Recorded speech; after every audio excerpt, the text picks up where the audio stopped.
Formosa is a small island, yet blessed with an array of natural wonder and splendor. From the north, ancient towns and aboriginal villages lie alongside towering mountains, beautiful waterfalls, and elaborate temples. The central region displays the full range of Formosa's spectacular beauty: the shining sea, roaring rivers, and emerald forests. Known as the island's cultural center, southern Formosa still retains many of the traditions of the mainland immigrants when they first settled in this area. With tens of thousands of people practicing the Kuan Yin method, Formosa has gained international attention and respect for its economic independence and power. Diligent spiritual practice has brought their land abundant prosperity and development. Through the sincerity of the practitioners, Formosa enjoys the blessings and merits of a peaceful nation. In early 2007, Supreme Master Ching Hai answered the sincere longing of her association members when she joined the festivities with honored guests and around 10,000 of our association members from around the world to celebrate the Lunar New Year of the Pig on February 18, 2007 in Formosa. On the same auspicious day, the Shining World Leadership Award ceremony was held, and Supreme Master Ching Hai awarded the former President of the Philippines, Fidel Ramos, President of the Gusi Peace Prize Foundation, Manuel L. Morato, and Senator Harrison Alvarez for their compassionate work with the Aulaxese refugees in the Philippines. Following these celebrations, an international retreat took place where Supreme Master Ching Hai and our association members meditated and prayed for peace throughout the world. On February 22, 2007, the Supreme Master Ching Hai Day was celebrated with great fanfare and beautiful performances. We now invite you to listen to a discussion between Supreme Master Ching Hai and our association members entitled The Unsurpassed Benefit of Taking Refuge in the Buddha in February 1996 in Shihu, Formosa.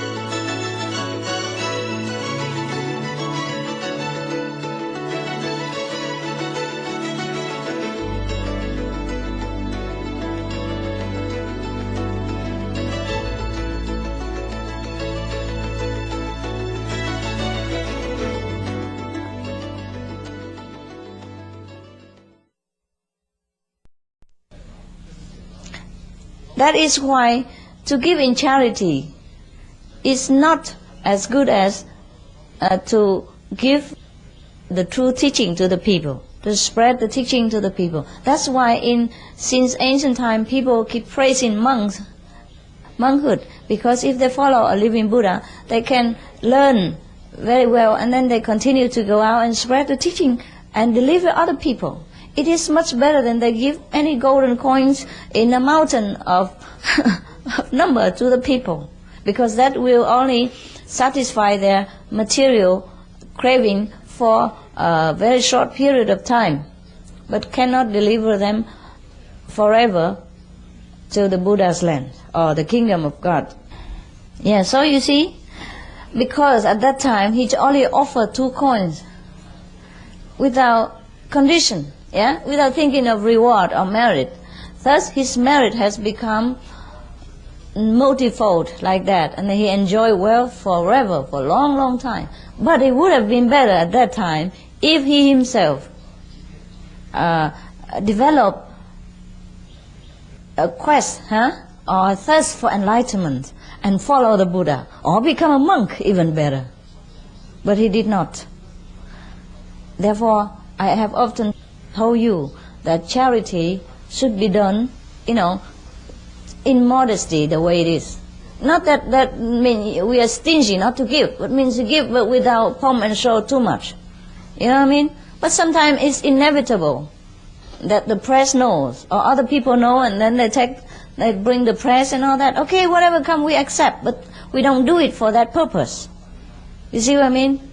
We don't refuse anything, but we don't do everything for show. You see, some person invited the Buddha and make a very shining example of charity. And then the other person sat next door and looked at it, and he learned from that example. And he gave the 2 coins. It's fine and good. But that's the only thing he learned. You see what I mean? If somebody would have told him a better way, see, you follow the Buddha, you learn the Kuan Yin method, then you will have a better life. Yeah, you get out of the poverty altogether. Even if you have 200,000 coins in your hand for 61 kalpas, it's still a life of suffering, of birth and death, of transmigration, of headache and sorrow and worry, right? We would rather have 61 seconds in heaven than 61 kalpas here with golden coins in our hand. So because if 61 seconds in heaven is good enough for you, then you continue to listen to the Dharma, the teaching of the Buddha over there, and then you continue to earn more merit, and then you continue to stay there forever. But if you stay here 61 kalpas without enlightenment, doesn't matter what you have. It's just a life of illusion. Just like the children when they were young, they play together on the dusty road, and then put clay together, make them become cakes, and then they take the fallen leaves to become money, and they say they earn a lot of money today. They put a whole full basket of money. This is, for the adults we know, is only golden leaves. And for the children they know too. They do know, but they don't take this knowledge very deeply and very seriously. For them it's money. Even though they know it, but for them it's money, and they cling to that. And they would argue back and forth. 5 more leaves for 1 cake, for example, like that. And they feel happy about it. Similarly, for us, the adult, to play in this game of illusion, it's just a matter of degree. More illusionary or less illusionary. It's a less or more degree of deceit, that's all. So you see, that's why charity is good, but not that perfect. Luckily, he offered this money to the Buddha. So the Buddha and the Sangha, by the marriage of their practice and spiritual hate, has uplifted this man's soul through the 2 coins, has finally let him step into the circle of sainthood. Otherwise, if he just offered the 2 coins like this, he would never gain anything. If he offered it to anyone, he would not gain anything but money, wealth and fame throughout his existence. Luckily, he offered it to the Buddha. So the Buddha take the 2 coins and give him some merit as well. But even then, just because he himself has not generate the heart for enlightenment, so the merits that the Buddha lent to him take 61 aeons kalpa or aeons to bear fruit. You understand? So, whatever it is must be from ourselves. We must want enlightenment. We must want to get out of suffering. And that's the best way, the quickest way. And without Kuan Yin method, no guarantee. Absolutely no. If you have come beyond this world and walk through the gate of illusionary existence, then you know very, very well, without Kuan Yin method, without the art of listening to the inner nature, one never get liberation. Never, never, never, never, never. I repeat again, never. That is a problem. That is the thing that people don't know. And that is a very pity. And that is why we must work hard to help them to know this news. But it is not easy. It has never been easy for anyone at all. For the Buddha, for Jesus, for Mohammed or whoever what has been, for all the master of India, the Sikh master and the Hindu master and Krishna and all that, has never been easy. Otherwise, do you think we still sit here? We would have been all gone by the time of Kajipa Buddha was there. And he doesn't need to take the 2 coins, he take the man with him. Yes. The 61 aeons that the man enjoy, wealth and property, never can equal to 1 second of the Buddha's land. Once he got there, he's there forever. And then even gold coins, or ruby coins, diamond coins, doesn't matter to him anymore. Does he need them? No. Because over there, they use diamond and gold to pave the road. Like we use cement and, tiles here to pave our floor. Over there, they don't need diamond. Besides, every one of us know very well, diamonds or rubies or gold, whatever it is, the value they have, it is the value we give to them. It's not the true value. Suppose you are in the desert, you have no water, and your camels run away with food. And then, can you eat the diamond? At that time, diamond has any value to you? No, you die beside the diamonds, and diamond cannot move, cannot do anything absolutely to you. So any value in this world, the material value, only has the importance because we give it to them. Otherwise, there's nothing here that's valuable. Thus, you see, some man love that woman, love so much that he would die or he would kill for her. But to other neighbors, she's nothing. Even if she comes to his house, he would kick her out. Yeah. He said, what do you do here? He would not feel her appeal at all. Because she has nothing to do with him. But she has the karma with that person, with the one who would kill for her, that person.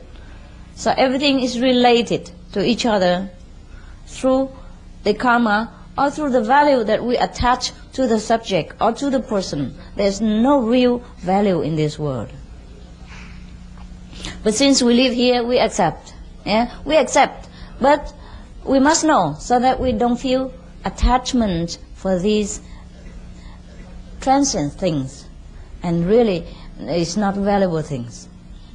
We must understand the root of all the value so that we can use them but not feel attached to them. And that's the reason why we must practice the spiritual wisdom. We must know. So we free ourselves from everything. From material binding, from attachment of passion, from binding of physical love even. So the Buddha means the one who is enlightened. In India, Sanskrit means the old man. That's all, old man. And now, Sangha means one who follows the Buddha. The old man.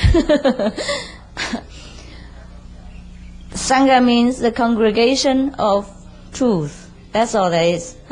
Alright, following the truth, the people who follows the truth, follow the teacher of the truth. So the Sangha consisted of the people who renounce their family or friends or possession in order to help the Buddha to travel around and spread the truth teaching. Also included are the lay members who has family and husband and wife, but also continue to spread the teaching in their own way, in their community. Yes. So actually everybody to me is monks. It's just that in the old time it's easier to become monks. Also in India now, still easier to become monk. Even if the master accepts so many monks, he has no worry about anything. They don't need to stay anywhere. They just live on the road or under anywhere or in a park or something. And they go beg for food once a day or twice a day if they need sometimes. That's all. I enjoy the talents that God granted to me for the good cause of mankind. So many people come to me because of the clothing I design, because my artistic tendency appeal to their artistic tendency, appeal to their love of beauty. And some people come to me through the music because my music appeal to their inner nature of their own, ability to produce music or to listen to music. And some people love my paintings, so they feel acquainted to me and make affinity with me and became fellow practitioners. Therefore, from so many angles of abilities, God has drawn His children to Himself. through my physical instrument, for example, like that. Therefore, there's nothing that is useless. We must know how to use things, and then they become useful. You see, when I see the people offer things to the Buddha, and when they're reborn again with a piece of silk on their body or with 2 coins on their hands, I'm afraid. That's why I do not accept your offering. I would rather you offer yourself, and then let me help you, take you out of this suffering sea forever. That would be the best thing that you ever offer to any Buddha. But of course, in each kalpa, means in each age, the Buddhas use a different way to teach people. At that time, that man only offered 2 golden coins. If the Buddha did not accept, he has nothing else to offer. He doesn't know yet. For example, like that. Or the Buddha was in a hurry, and the man only wants to offer 2 golden coins and want nothing else to do with the Buddha. So what else can he do? And then he slowly will develop the mind for enlightenment. That would be best for him. That's why we spend our money on charity, but also on the spiritual charity. And we print a lot of free books and free magazines, things like that, in case people are interested. And that is a gift to mankind that we can give. Better than the charity that we do. But of course, when people are dying from starvation, we can't just say, well, spiritual gift is better, so here is a sample booklet. Thus, we also run around the world sometimes, wherever we know about a disaster or whenever we can help, we always help. But I know God will give again. So if necessary, we give everything. If it's not necessary, we give whatever needed or whatever we have. That's all. All right? So when people are starving, you give him some money, okay? Or bread. Not only a sample booklet of Master speaking in United Nations. Money and bread, okay? After he fill his stomach, maybe he listen to you, maybe not, but don't expect anything. So now you don't know anything about stream winners, once returners and never returners. Do you know anything about that? No? Okay. Oh, stream winners. That means he properly practiced convenient method, He has countered the currents of life and death of transmigration. And perhaps during his concentration, while he practiced the convenient method, the Buddha probably would bless him and let him hear the sound currents now and again. So he win the stream, the sound current stream. Yeah? But for that people at that time, most of the master never take people one lifetime. Or not all of them. So many people would have to come back after 7 lifetimes. Then they will get liberation. They meet another Buddha and then actually practice the Kuan Yin method, became his disciples, then he liberated. That is one who's supposed to be stream winners. And some people come back 4 times with the encounter of the Buddha. Maybe they just listen, they rejoice in their heart, and they prepare to follow, but then they didn't follow. Maybe next year, or maybe next 2 years, or something like that. Always the same. Or maybe my sons are grown up, and then I will follow the Buddha. My sons is not grown up, is not married yet. When they're married, I must drink wine and eat meat first to rejoice. And then after that, I will follow you. But then after that, another daughter is going to get married. And then a daughter born another son, and then so on. He has to take care of the grandchildren and blah, blah, blah, blah, blah. And so someone who follow the Buddha called once returners. That, of course, you know very well. He returned once more. And then he be liberated. And other never returners, then it's very clear that he is liberated in this lifetime. This is the one that practiced Kuan Yin method diligently and want liberation badly. And some became arhats. That is even higher. The arhats can teach people, can impart the blessing to them, etc., etc. Every value depends on how you put on it. So right. So you see, After all, comfort really binds us. Everything has its advantage and disadvantages. Like in the old time or in India, people say to me, India is a land of Buddha. How come it's so poor and so dirty and things like that? There's no blessing to follow the Buddha and the teaching doesn't help. I said, well, you don't see it with the material eyes. The blessing comes in different way. Huh? For example, in the old time, the people don't have so much comfort. So look how many people follow the Buddha.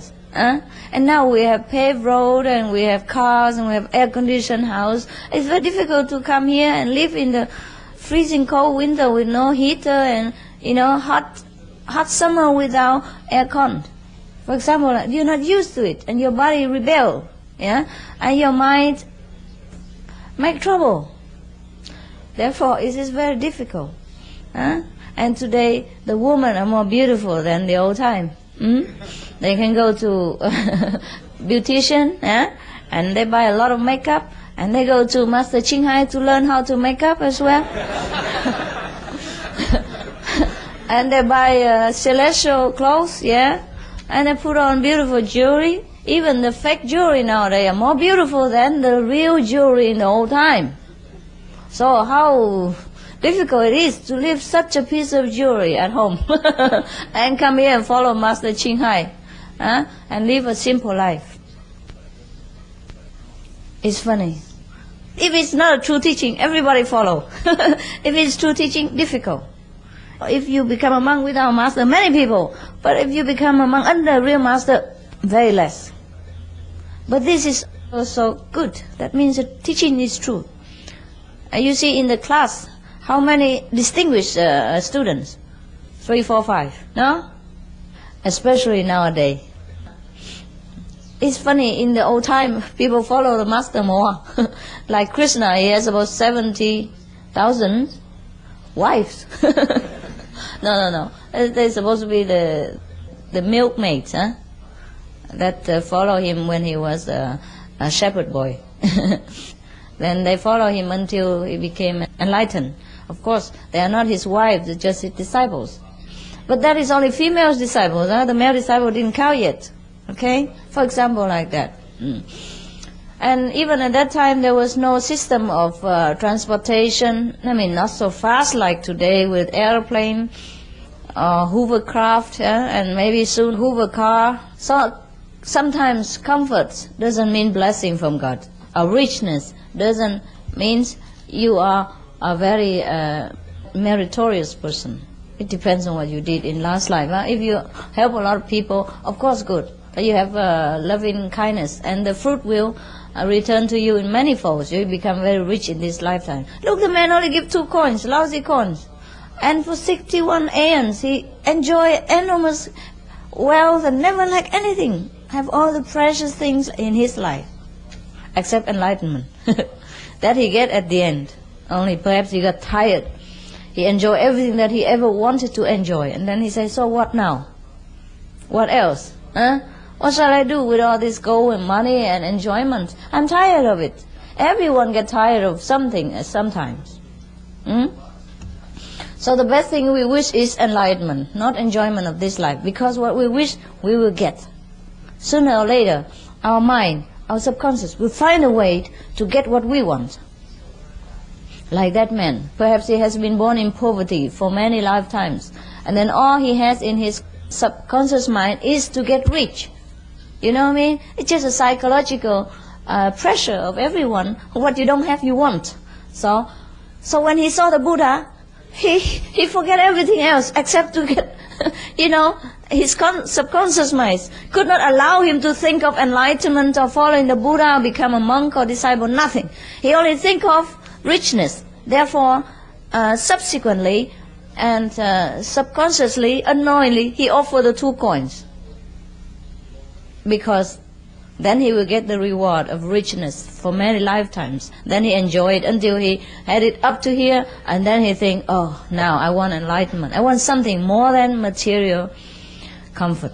At that time, then the Buddha had the chance to give him what he wanted. Everything we created by ourselves. Everything we receive now or later is what we want, what we created. For example, people who go to hell, you would think, who wants to go to hell? If the Master or the Buddha say, whatever you want, whatever you desire, you will get, then who would desire to go to the fire burning hell? That we say because he desire, he'll come. He would. He has desire for it.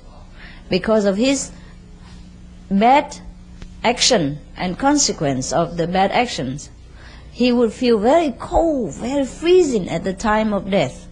And naturally he would desire warm fire. At that time he was born into fire hell. Or if a person very bad karma, the force of bad karma will push him into such a very hot condition, feeling very hot. So naturally he would desire coolness. He would think of ice and cold places, and then he will be born into a cold hell.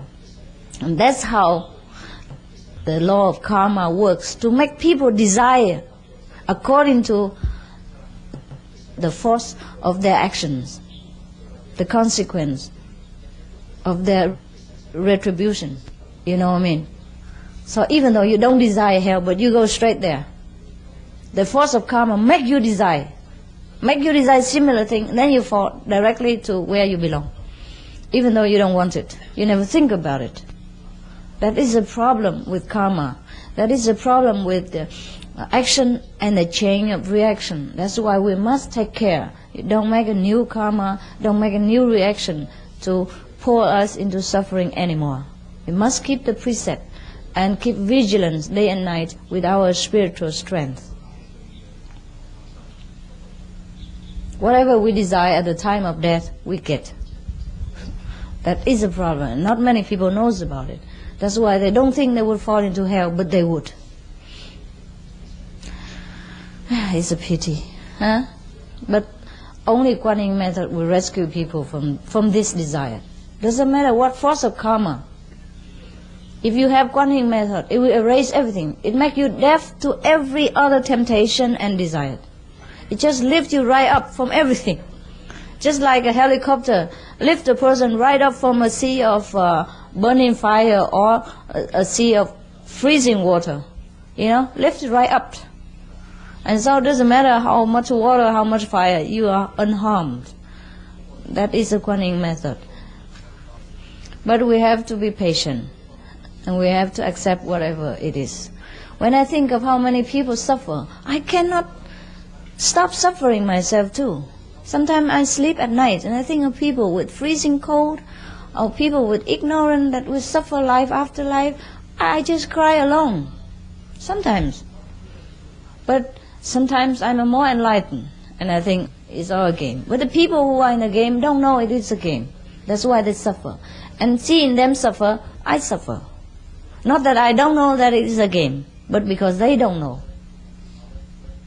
So that's why I try my best and you try your best. Always we try to help the people to know the way home, the way out of this suffering, mesmerizing strategy of the Maya, of the devil god.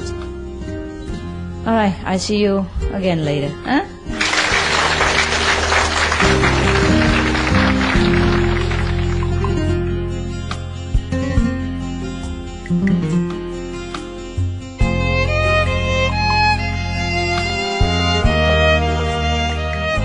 We appreciate your company today on Between Master and Disciples. Please join us again tomorrow for The Mystery of Cause and Effect. And now, Mighty Mimic, the black-throated laughing thrush on Animal World Our Co-Inhabitants, coming up next on Supreme Master Television. Have a wonderful and peaceful day.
Thank you.